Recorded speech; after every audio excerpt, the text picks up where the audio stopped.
tambaluslos. Yung mga ginawa nilang anomalya dun sa BICAM report na dapat dumaan sa plenaryo ang pagdadagdag o pagbabawas o paglalagay ng mga figura. Hindi kayo makaimik. Pro-Philippines kayo yan. Ang kakapal naman ng mga mukha nyo. Kung ganyan na lang lahat talaga mga pro-Philippines, wala na. Magsialis na ho tayo ng Nantopa. Pro-Philippines, seryoso ka?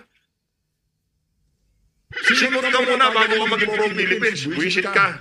Sovereignty. Wala na, ubus na mga kabataan natin, bangag na lahat, anak ng towa, bumabaha ng droga, sovereignty ka ba?